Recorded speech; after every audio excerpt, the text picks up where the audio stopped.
Mabungahong kahaponon mga igsoon. So, pasensya na wala tayo live, no? Kay medyo busy kay ko mga igsoon. So, ako lang ning tubagon banay ng utana nga nakaingon ko nga natandog sad ko kay ngano man. Nasinati na ko ni nga pangutana. Ako mismo igsoon naka-experience ko nga ingani sad akong kinabuhi sa aning gipangutana niya unya. I noticed nga daghan sad kayo ng utana nako about aning butanga. So karon ako sa ning tubagon igsoon, no? So ang pangutana niya igsoon mauni babae man na siya problema sa iyang kapuyo nga lalaki. So dili pa ni sila kasala, kapuyo lang. Live-in ba, live-in partner niya. So ang pangutana mauni igsoon makita niyo sa screen. Okay. Niya ako lang gisalipdan ang iyang profile, iyang naong ba, I mean iyang profile picture as a respect sa tagtungod. So mao ni ang pangutana igsoon, makita nyo diha yung mabasa ang ingon dire kung basahon. Maayong hapon pastor, unsaon nako pagpausab sa ako kapuyo na muundang iyang pag-inom, okay? Alak palihog ko og pre ani niya. Pastor, gusto man gud nako nga makaundang siya aning bisyuha, pastor, para malinawon ang among pamuyo. Nidangop ako kanimo pastor para sa ingon ana matabangan ko nimo og unsay angay nako buhaton pastor. So unang-una sister, salamat sa imong pangutana og uban sa tabang sa Ginoo og lamdag sa Espiritu Santo nasad ko ikatubag ani isip ako sad nakasinati ani, no? So again, salamat sa imong pagsalig igsoon, pinaagi sa pagpangutana nimo nako ani nga kabahin sa inyong problema, okay? So atong makita diri igsoon, no? Ang una ingon siya nga unsaon daw pagpausab sa iyang kapuyo nga muundang pag-inom. So atong makita diri igsoon nga ang kanidi ay bana or asawa or tao nga kana bitaw kusog mo inom palahubog, problema day na sa partner niya, no? So problema daw ngano man unsay ingon diri pag inom og alak palihog og pre ani niya pastor. Gusto man gud ko nga makaundang siya ning bisyo pastor para malinawon. So ang tumong sa nangutana ni igsoon nagpadala ning pangutana is gusto siya nga makabaton og malinawon ang ilang pamuyo. Isip iya ning ka-live-in partner kay siguro gubot samok labi nang mahubog. Kabalo na ba yata igsoon, no? Once ang usa ka tawo mahubog mura siya way buot. Once ang usa ka tawo mahubog magwala na, murag wala na siya ngono na dili na normal. Kung unsa ang imong nailhan siya, malaki siya. Ako ning balik-balik igsoon ako kabalo mo na ako sige kog sulod og prisuhan. Daghan kay kog mga nga priso nga gi-interview. Daghan dito igsoon nga nga priso nakahimo og krimen kay hubog. So atong makita diri igsoon nga once ang usa ka tawo kuha na gali siya under influence sa elimno na nga makahubog. Mausab iyang mood, mausab iyang pagkatao. Ang kung unsang nailhan nimo niya mausab na, no? Mao na nga bati og impact o resulta ang kaning maimpluwensya ta sa ilimnong makahubog. Ngano man nakaingon ko kay ako mismo naka-experience ana kapila na nga gayon muli ko nga hubog di ko ablihan buslot ng pultahan igsoon, no? Ang usahay gali ako igsoon muli ko sa nga hubog dili ko kailas kung ginikanan. So lahi mausab jud ka, no? Once under the influence ka ning gitawag og ilimnong makahubog. So mausad ni kaning nangutana nagdangop siya nako igsoon nagpa-counsel nagpatambag nangutana og unsay angay niyang buhaton, no? Para daw mabag-o nang iyang kalibin, iyang kapuyo kay glabihan ka hilig og inom palahubog. Unya ingon siya aron magmalinawon ilang pamuyo. In other words igsoon, ang kanida yung impact aning ilimnong makahubog once bana or asawa, no? Kung naani siya sa pamilya, sa panimalay, gubot dili malinawon kay mao may yang giingon diri. Base sa akong experience, ako igsoon, ako sister paminaw. Nabag-o ko, gipaygawas ko sa Ginoo sa makadaot nga bisyo. Ang pinakagrabe nako siya bo. Gamay ra kay nang inom no?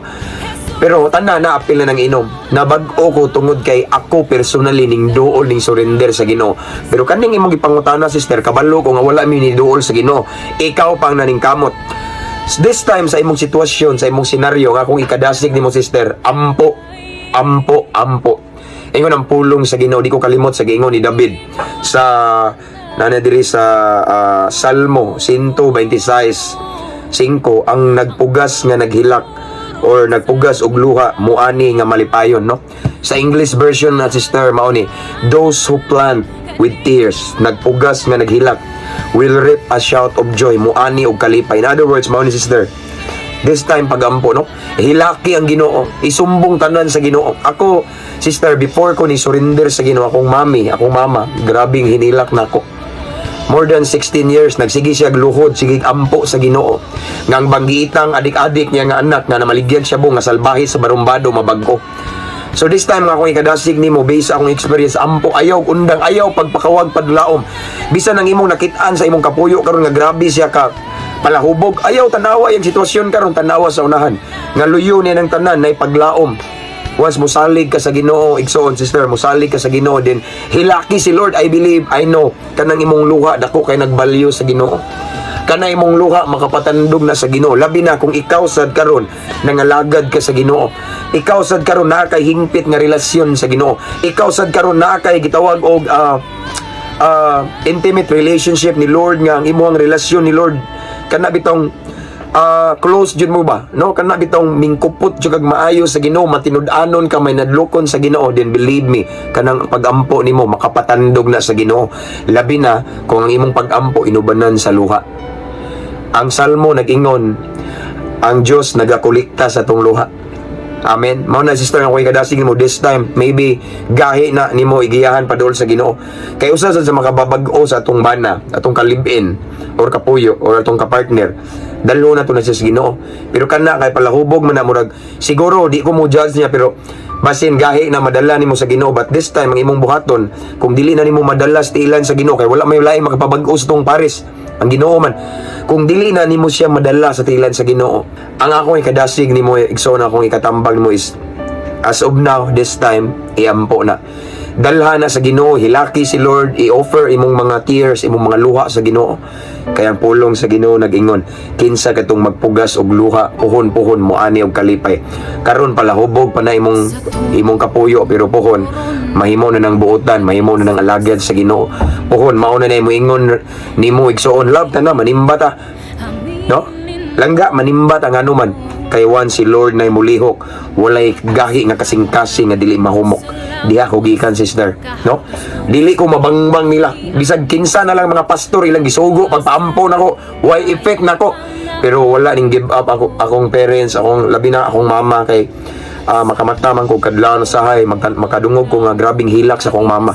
Hilakan jud niya ang Ginoo niya, ako iyang i-mention akong name, no? Sige siya hilak kada kadlawon para nako aron maduol ko sa tiilan sa Ginoo. In more than 16 years ni abot jud ang panahon nga appointed time, right time na gud. Once si Lord gusto na gid nga kanang tawhana mabag-o na, way makapugong sa Ginoo sister, mao na. Once gusto ko na sa Ginoo, bisag unsa pa kagahi ang nag-ulo, mahumok na, dahil walang matigas na puso sa mainit na presensya ng Diyos. Amen. So sister, again, ang ako ikabili nimo, ampo ningon ang balang kasulatan, pangayo kamo paghatagan, panuktok kamo pagablihan. So ingana ayaw undang, ingon ang pulong sa Ginoo, pagampo sa walay paghunong. So again, this time gahi pa na, pero ang pagampo na to mao na makapahumok sa mga kasing-kasing batuon. So again sister, ang ikadasig nimo this time, nagantos pa ka na, ayaw tanawa ang sitwasyon, ayaw tanawa ang iyang pagkapalahubog, ayaw tanawa nga unsa man ni siya di patuo, nagsuka-suka, nagsigig tumba-tumba, ikaw naghipo sa iyang sinuka, singkahan lang ka kay hubog, ayaw tanawa na. Tanawa ang unahan, luyo ni anang ihang kahimtang karon, naihayag nga ugma. Basta dili lang ka mo give up, ayaw pagpakawag padlaom, and then ayaw undang og pagampo, hilaki ang Ginoo. Ang imong luha nga gi-offer sa Ginoo sister, dili na masayang. Labi na nga, aside from that, samtang nagampo sad ka, paduol sad sa Ginoo, paduol og maayo sa Ginoo, kinahanglan matinud-anon ka sa Ginoo. Kaya ang pagampo sa taong matarong, matud pa sa James 5:16, dako og kahimuan. Mao lang niya akong ikatubag nimo sister sa imong pangutana. So mutabang lang kung pagampo sa dana, pero ikaw mas epektibo ka nga moampo ana kay imuha man ang partner. Amen. So again, salamat sister, and God bless. To God be all the glory.